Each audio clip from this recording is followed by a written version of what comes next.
All right, welcome back to the show. I appreciate all you guys' support and feedback, whatever you give. Cool. I hope you join every week. So have a new topic every week. Had a couple requests to talk about kind of some things. Well, I don't even know if people really request, but something I was thinking about before bed one night is like you don't really respect certain things until you do it.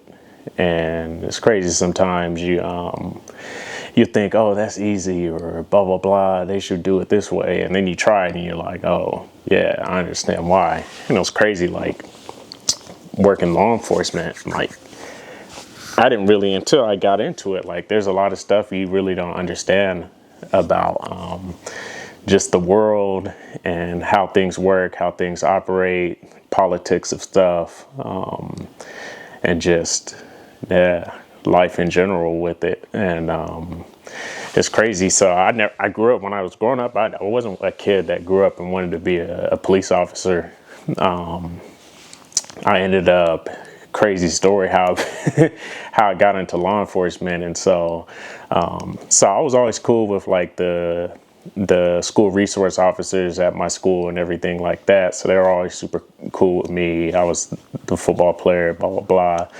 And good guy. I wasn't like no, star or nothing like that you see in like the movies or whatnot. I was that guy. I was nice. I was the man on the field, you feel me? But I didn't have no ego or nothing like that. I didn't even have the damn Letterman jacket. I was talking to the homie about that the other day. I had all my letters and stuff like that, all my patches, and no damn jacket to this day. Sickening. But yeah, so we were cool. And then when I got to college, it was cool. So as you know, I went to Washington State, and then when I got up there, one of my mentors was actually the chief of the police department for the city. It was a small city, only about like 20,000 people or whatever, 22,000, whatever.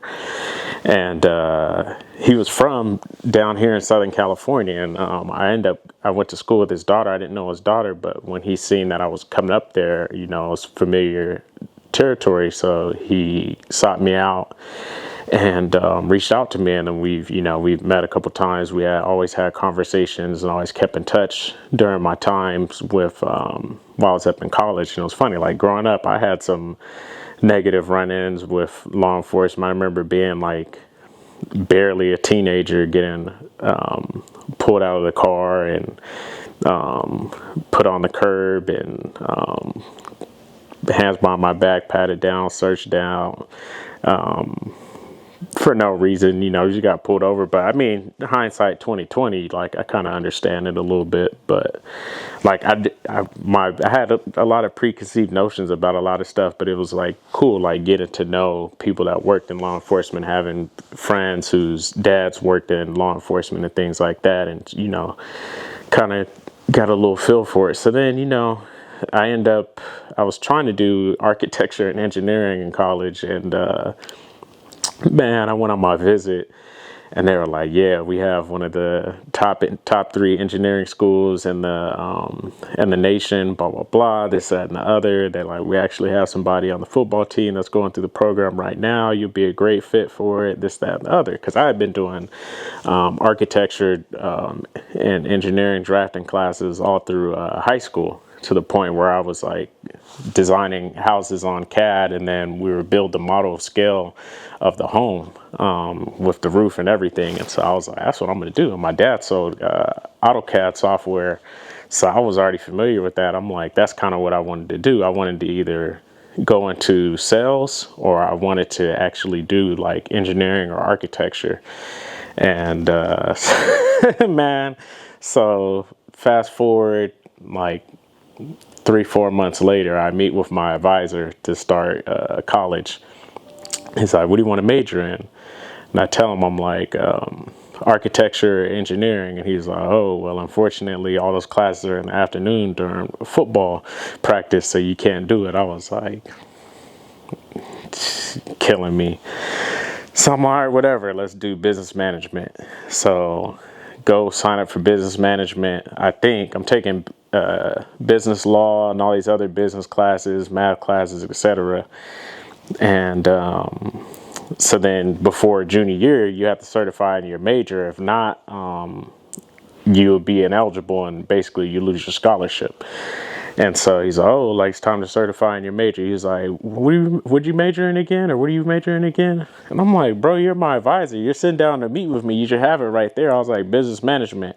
And he's like, business management? I thought you said sports management. I thought you wanted to be a football coach when you graduated. I was like, dog, Derek, I'd never mentioned one time wanting to be a football coach when I graduated. What are you talking about? Like, I was hot. My hand started twitching. I was about to slap him.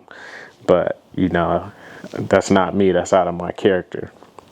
So I'm panicking because I'm like, man, like, what are my options? I was like, if I'm ineligible, lose my scholarship because of this, I was like, I'm sick. So then I couldn't. He was like, well, the only things you can do was, I don't even think I could get into sports management. He had all my stuff all messed up. I was just taking all different classes, political science stuff. He had it all messed up. So it was like, all right, you could do gen ed. I'm not doing no gen ed. You can do communications. I was like, no. I was like, criminal justice. I was like, do you have criminal justice? And I was like, maybe I would go into law school and I'll try to be an agent or something. And so I was like, I'll try criminal justice. So I was like, let's do criminal justice. So I ended up being a criminal justice major. I didn't learn anything about anything. It was all just dumb, biased classes, taught by a bunch of people trying to get their PhD. So I didn't really learn much. I didn't learn anything about it. It was a waste. But hopefully, if you want to hire me based off my degree, just fast forward through this part or don't forget what I just said. But yeah, so I graduated college and I started looking for jobs and I was working for my dad, and I started getting into like started working under my dad for his company as well, which was the AutoCAD stuff. But I was doing more of like the office work. Like he'd sell a deal for software to like one of the city's public utilities, and I'd go there and I'd transfer all their drawings and everything like that, and recreate all their folders so they can transfer all their drawings, and I'd have somebody patch in remotely and then integrated into the new software. Boring stuff, whatever. So I tried to do that. It didn't work out. And then I was working for my dad's company. He owns a tutoring business. If any of your kids need tutoring, hit me in the comments. I got you. I get you a good discount. Make it worth your time. Get your kids set up so they don't end up out in these streets. But yeah, it wasn't cutting it, man. I was like, it's taking too long to earn the amount of money I need. So I was like, like, I didn't really want to do law enforcement, but I was like, I'm interested in law enforcement. I was like, I'd be down, but I was like, based off all this stuff, like it's crazy, like that you hear like from the public and watching the news. Like I was like, from the public perception and stuff like that, I was like, I don't really know if I want to be a police officer right now. There was so much going on. You had Trayvon Martin, you had I can't remember the name of the guy out in like the South. There had a bunch of stuff going on. So I was like, like I don't know, man. I was like, I'd be down to do it, but I'm like, is my family gonna support? I'm like, all the bad stuff that people say and this and that, hating. And so I was like, I'll try probation. So I was like, probation would be cool. Like I can just, mentor people, do checkups, blah, blah, blah, whatever probation officers do. I didn't know anything. I just, thought about what I seen on the TV. So I applied for probation for Riverside County and take this test. And it was a decent little test. Pass it, flying colors, because I'm like that, duh. And then go there. Then you have to take the test again in person to make sure you weren't cheating, pass it again. Then I get down there to have a meeting and guy comes in, he's like, all right, well, he's like, unfortunately, we're no longer, and there's like a whole room full of us. He's like, unfortunately, we're no longer hiring for probation. It'd only be probation corrections. You got to work. We're opening up a new like juvenile detention center or something. So you have to work there for about like 6 years, and then you have the opportunity to transition to regular probation. With field tasks, this, that, and the other. I was just walked up, got up out of my chair, and I walked out of there. I'm like, yeah, I'm good. Like, that's not what I signed up for. So I was like, all right, well, back to the drawing board. So I was like, wife didn't want me to go and be like a police officer, this, that, and the other. And I wanted to so bad. And like, it was funny. I had applied for Fontana PD, but my dumb self applied for like lateral because I seen the money was more. I was like, blah, blah, blah. I was like, this is SNAP certificate. I was like, well, let me apply and I can get the certificate later. So of course I didn't get accepted because I was applying for a lateral. I didn't graduate the academy. So, I was like, man, like I'm about to apply and then just tell them later. I'll apologize later. So I was like, went to apply, but I was like, you know what, let me talk to her. So I talked to the wife and she was like, all right, like fine. So she was really nervous. I probably should listen to her. A dumbass wouldn't be sitting here right now telling this story. But yeah, it's funny. So yeah, your boy signed up with the sheriff's department, got through, went through the academy, and yeah, so did my time in the jails. Like one day I'll go into like some more jail stories and stuff like that. But yeah, so signed up and yeah, became a cop, started learning more, seeing stuff.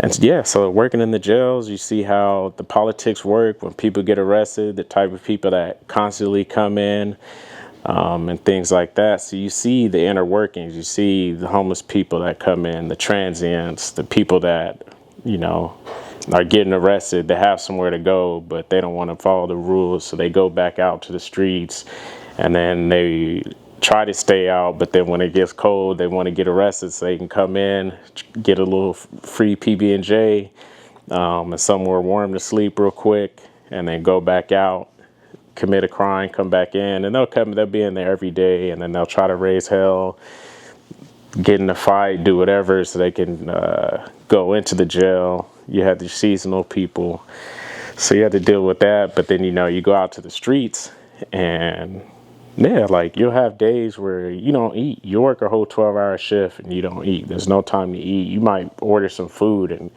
go to Whopper or something, get a bowl, and shit sits in the car. You don't even eat it the whole shift. It's spoiled because next thing you know, you had to go to a call, and then you end up getting into something, dude tries to fight or something, blah, blah, blah, or they hurt themselves and you got to take them to the hospital, and then you're sitting with them in the hospital waiting to take them to jail. They got to get cleared and all that, or, you know, or you got to take them to behavioral health because somebody wants to harm themselves or whatever, or they call and say they want to unalive themselves, but they don't really want to unalive themselves.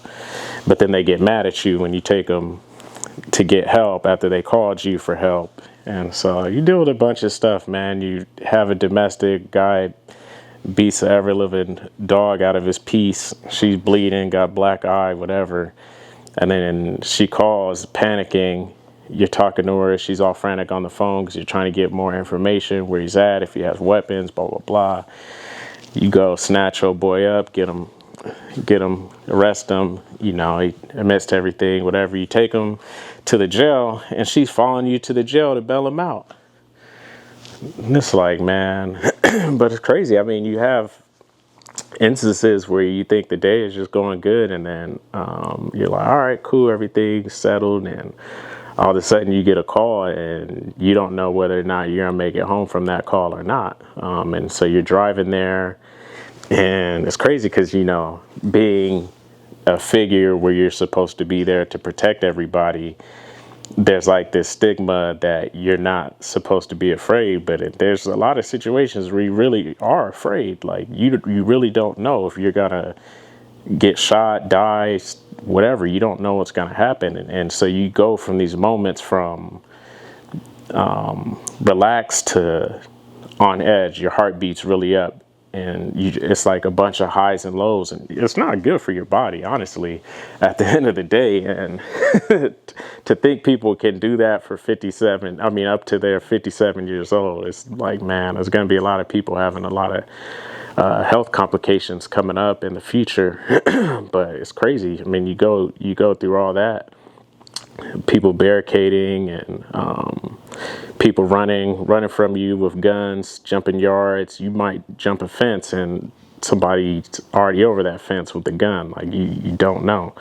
And so it's crazy. Like you go through that and then you go home and see your family and act like nothing happened that day. And you probably got in a fight, a pursuit or something. Somebody crashed, you chased somebody with a gun, whatever, somebody shot at you. It could be a whole nine. But when you go home, you kind of just have to take that off. Like you don't want to be talking about that stuff in front of your kids or whatnot. And the whole time you're at work, your wife is stressed out, wondering, if something's going to happen to you or not, or if you're going to come home. So, you checking in constantly to make sure they're okay. Or sometimes you don't even have time to check in to make sure they're okay. So, there's just, it's a lot of stress on your family. It's a lot of stress on you. And a lot of the times, like, your significant other, your spouse, tries not to show it. But all the stress on each other kind of like builds up, because at the same time, they're carrying a lot of slack because you're working a lot of hours. And then, but you're stressed as well. You got reports to do. Your reports are stacked up. So you might have 11, 12 reports. And these reports, you don't just go on the computer and type a little page like this. It takes a lot of time, and you got to upload photos, put stuff into evidence. Like your day may be 12 hours, but in reality, it's more like 14 or 15 a day to stay on track with all your stuff. And so all your downtime, you're trying to complete reports. There's really no time where you can just sit there and just take a deep breath. You're just always doing stuff. And it's crazy, man. And then you get home and you're trying to relax. You're like, let me check what's on my Instagram, talk to my friends, and you see something on there and people are talking crazy on how all the cops should die and all this other stuff. So all you see is negativity around you, and it's just crazy. Like, for example, it's like I was watching a video, I think yesterday or a couple of days ago, and there's like a deputy up in the high desert, and some little kid is like trying to swing on him, and he's just like holding the kid. He's not punching him or nothing. And then just the comments are going crazy, and it's like, he didn't. What do you expect him to do? The kid is swinging on him, this, that, and the other, and he's holding the kid, and he's like, all right, can you?